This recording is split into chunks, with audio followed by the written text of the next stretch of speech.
ચલો હવે આપણે આજના લેક્ચરમાં પી પાઈ ડી પાઈ બંધ અને પહેલાંના લેક્ચરમાં આપણે જોયું હતું પી પાઈ બંધ.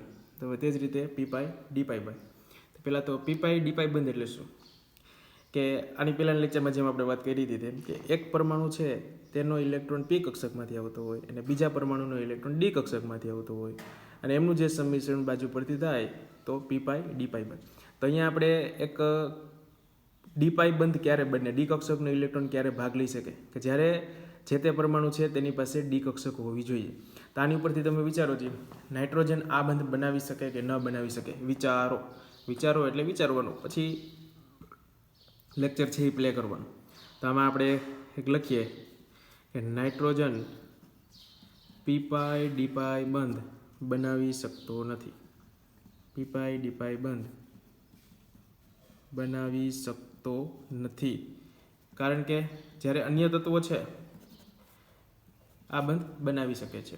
નાઇટ્રોજન શા માટે બનાવી શકતો? કારણ કે નાઇટ્રોજન પાસે ડી કક્ષકનો અભાવ, ડી કક્ષક નાઇટ્રોજન પાસે હોતી નથી. નાઇટ્રોજનની ઇલેક્ટ્રોન રચના શું થાય? નાઇટ્રોજનની ઇલેક્ટ્રોન રચના આપણે લખવી હોય શું થશે? 1s2 2s2 2p3. નાઇટ્રોજન કયા આવર્તમાં આવે? n બરાબર 2. ફોસ્ફરસ કયા આવર્તમાં આવે? n બરાબર 3. ફોસ્ફરસની ઇલેક્ટ્રોન રચના લખવી હોય તો ફોસ્ફરસનો પરમાણુ ક્રમાંક કેટલો વિચારવાનો, એની ઉપરથી ઇલેક્ટ્રોન રચના લખો. નાઇટ્રોજનનો પરમાણુ ક્રમાંક કેટલો? 11. તો એની ઉપરથી 11 થશે 7. ફોસ્ફરસનો કેટલો થશે? એની ઉપરથી ઇલેક્ટ્રોન રચના લખો. n બરાબર 3 મૂકો. n બરાબર 3 મૂકો તો ડી કક્ષકમાં ઇલેક્ટ્રોન નહીં આવે. ડી કક્ષક છે પણ કેવી છે? ખાલી ડી કક્ષક. કેવી? ખાલી ડી કક્ષક. એના પછીના તત્વોમાં આપણે જઈએ તો સરળતાથી ડી બંધ છે એ બનાવી શકશે કારણ કે ડી કક્ષક પાસે ઇલેક્ટ્રોન અવેલેબલ છે. તો એનો મતલબ કે ડી પાઈ બંધ બનાવવા માટે પહેલાં તો ડી કક્ષક હોવી જોઈએ. ઇલેક્ટ્રોન હોય કે ન હોય એ પછીની વાત છે. તો આનું એક્સપ્લેનેશન જોઈએ. નાઇટ્રોજન પી પાઈ ડી પાઈ બંધ બનાવી શકતો નથી જ્યારે આ જ સમૂહના અન્ય તત્વો છે આ બંધ સરળતાથી બનાવી શકે છે. એનું આપણે એક એક્ઝામ્પલથી આપણે સમજીએ. POCl3 phosphorus oxychloride. POCl3માં ફોસ્ફરસ અને ઓક્સિજન વચ્ચે ડબલ બોન્ડ હોય. POCl3 આ રીતે 3 ક્લોરીન POCl3. તો આ બંધ છે એ ધારો કે એક સિગ્મા બોન્ડ છે, આ બંધ છે એ પાઈ બંધ છે. આ બોન્ડની આપણે વાત કરીએ, આ બોન્ડ કયો બોન્ડ છે? પાઈ બોન્ડ છે. તો એ પાઈ બંધના બંને ઇલેક્ટ્રોન છે ક્યાંથી આવ્યા છે એ આપણને જો ખબર પડી જાય તો આપણે સરળતાથી કહી શકીએ કે આ બંધ છે તે ડી પાઈ પી પાઈ એટલે કે પી પાઈ ડી પાઈ બંધ છે. કઈ રીતે?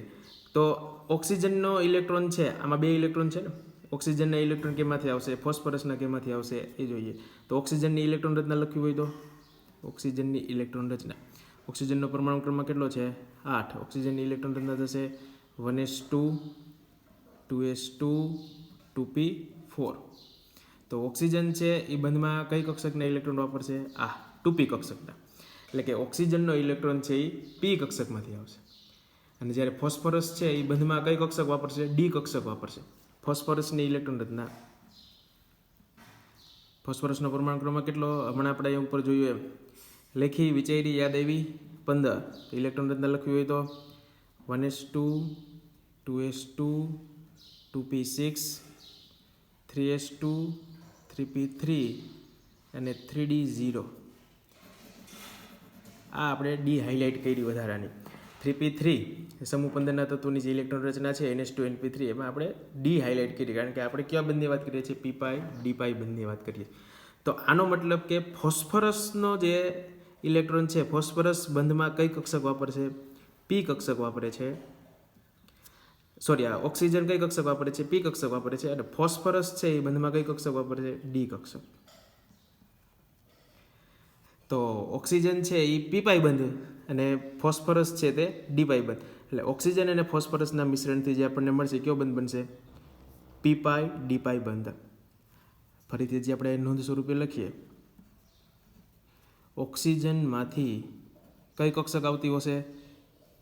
આ ઓક્સિજન છે એમાંથી કઈ કક્ષક ભાગ લે છે? પી કક્ષક. બંધમાં પી કક્ષક આવે છે અને ફોસ્ફરસમાંથી ફોસ્ફરસ છે બંધમાં કઈ કક્ષક આવે છે? ડી કક્ષક. આ બંનેની ઇલેક્ટ્રોન રચના છે.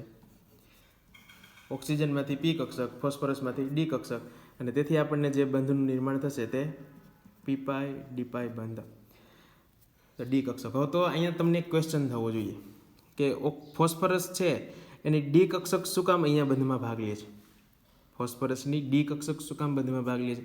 ફોસ્ફરસની આ 3p કક્ષક છે એ તો 3 હજી ખાલી છે, તો એ બંધમાં ભાગ લેવી જોઈએ અને આની p2p કક્ષક, આની 3p કક્ષક, એટલે p પાઈ બંધ બનવો જોઈએ.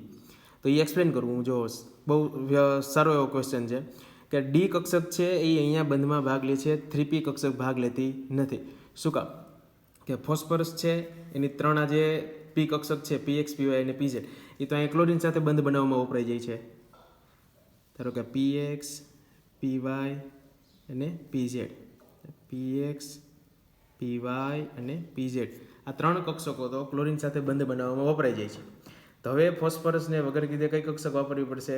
3D કક્ષક છે એ પાર્ટિસિપેટ થશે. એટલા માટે ફોસ્ફરસ અને ઓક્સિજન વચ્ચે આ જે બંધ છે કયો બનશે? પી પાઈ ડી પાઈ બંધ. કયો? પી પાઈ ડી પાઈ બંધ. તો હવે આમાં તમને ક્વેશ્ચન પૂછાય કે ફોસ્ફરસની ડી કક્ષક શા માટે સંમિશ્રણમાં ભાગ લે છે? શા માટે સંમિશ્રણમાં ભાગ લે છે? ફોસ્ફરસની ડી કક્ષક સંમિશ્રણમાં શા માટે ભાગ લે છે? શા માટે? કારણ કે POCl3માં સ્પેશિયલી તમને એમ પૂછે કે POCl3માં ફોસ્ફરસની ડી કક્ષક સંમિશ્રણમાં શા માટે ભાગ લે છે? તો 3 p કક્ષક છે એ તો ક્લોરીન સાથે બંધ બનાવવામાં વપરાઈ જાય છે. ફોસ્ફરસની 3 p કક્ષક ક્લોરીન સાથે બંધ બનાવવામાં વપરાઈ જાય છે. તેથી ફોસ્ફરસ છે એ ઓક્સિજન સાથે 3D કક્ષક બંધમાં વાપરશે. તેથી ડી કક્ષક સંમિશ્રણમાં ભાગ લે છે એમ કહી શકાય. પી પાઈ ડી પાઈ બંધની વાત થઈ.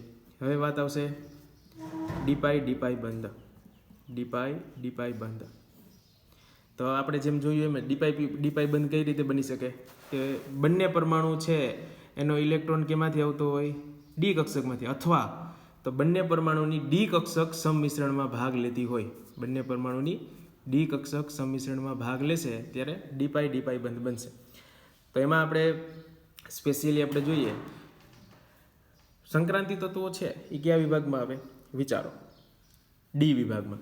તો સંક્રાંતિ તત્વો છે એ બધાની પાસે બાહ્યતમ કક્ષામાં ડી કક્ષકમાં ઇલેક્ટ્રોન હોય છે. તો આમાં એક સ્પેશિયલ આપણે નોંધ લખીએ સમૂહ 15ના તત્વોમાં ખાસ ફોસ્ફરસ અને આર્સેનિક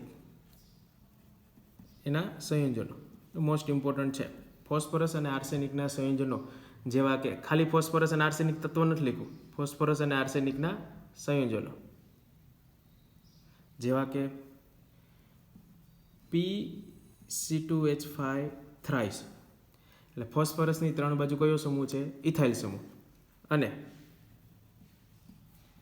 AsC6H5 થ્રાઇસ આ સંયોજનો છે ફોસ્ફરસ અને આર્સેનિકના આ જે 2 સંયોજનો છે એ લિગેન્ડ તરીકે વર્તે છે. શેના તરીકે? લિગેન્ડ તરીકે. લિગેન્ડ એટલે શું? આપણે ડી અને એફ વિભાગના તત્વો ભણશું ત્યારે એમાં લિગેન્ડ આવશે. અત્યારે ખાલી ઉપર છેલ્લી માહિતી તમને આપું. લિગેન્ડ એટલે શું? કે જે સરળતાથી ઇલેક્ટ્રોન યુગ્મનું દાન કરી શકે. તો આ ફોસ્ફરસ અને આર્સેનિક પાસે ઇલેક્ટ્રોન યુગ્મ હોય કે ન હોય? સમૂહ 15ના તત્વો પાસે એક લોન પેર હોય છે. તો આ ફોસ્ફરસ અને આર્સેનિક છે એની કઈ કક્ષક? બાહ્યતમ કક્ષા ડી કક્ષક. ફોસ્ફરસમાં ડી કક્ષક હશે ને? ડી કક્ષક છે પણ કેવી છે? ખાલી છે. ભલે ને ખાલી હોય. ફોસ્ફરસની ડી કક્ષક, આર્સેનિકની ડી કક્ષક. સંક્રાંતિ તત્વો સાથે જ્યારે બંધ બનાવે, કોની સાથે? સંક્રાંતિ તત્વો સાથે. આપણે અહીં નોંધ લખીએ સંયોજનો જેવા કે આ સંયોજનો. તો તે જ રીતે આ બે જે લિગેન્ડ તરીકે વર્તે છે ત્યારે ફોસ્ફરસ અને 3 ઇથાઇલ સમૂહ છે, આર્સેનિક અને C6H5 એટલે ફિનાઇલ રિંગ, બેન્ઝીન રિંગ.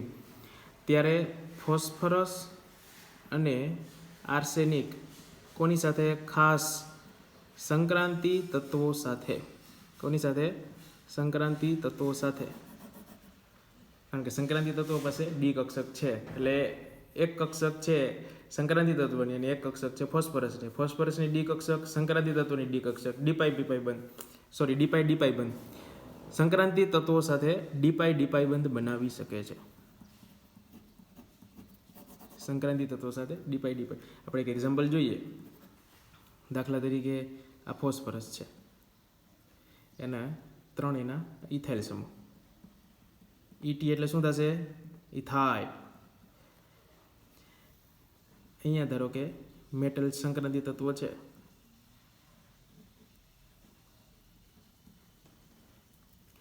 અથવા તો સિંગલ બોન્ડ દર્શાવીએ તોય કહી શકીએ. અહીં ધારો કે સંક્રાંતિ તત્વો છે, એનો આ જે બોન્ડ બને છે અહીંયા, તો આમાં આપણે ઇલેક્ટ્રોન દર્શાવવો છે તો ઈ કક્ષકોનું બાજુ પરથી સંમિશ્રણ થશે. આપણે માત્ર અહીંયા પાઈ બોન્ડની જ વાત કરીએ છીએ, સિગ્મા બોન્ડની વાત નહીં.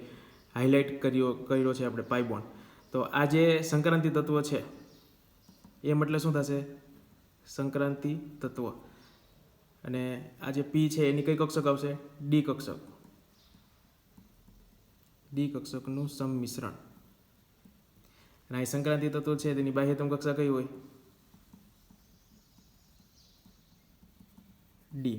તો ફોસ્ફરસ છે એની પણ ડી કક્ષક અને સંક્રાંતિ તત્વ છે તેની પણ ડી કક્ષક. તો બંનેની બાહ્યતમ કક્ષા છે એ ડી કક્ષક સંમિશ્રણ થાય છે, તેથી સરળતાથી ડીપાઈ બંધ બનાવી શકે છે. તો આની જેમ આપણે ઉપર ક્લોરીનમાં જોયું હતું તે જ રીતે ફોસ્ફરસની ત્રણેય જે પી કક્ષકના ઇલેક્ટ્રોન છે તે ઇથાઇલ સાથે બંધ બનાવવામાં વપરાઈ જાય છે. આ પીએક્સ, પીવાય અને પીઝેડ. તેથી ફોસ્ફરસની કઈ કક્ષક અહીં સંમિશ્રણમાં ભાગ લેશે? ડી કક્ષક. સંક્રાંતિ તત્વની તો કઈ કક્ષક આવે છે? ડી કક્ષક જ આવે છે. એટલે આ બે વચ્ચે કયો બંધ બનશે? ડીપાઈ બંધ. કયો બંધ? ડીપાઈ બંધ.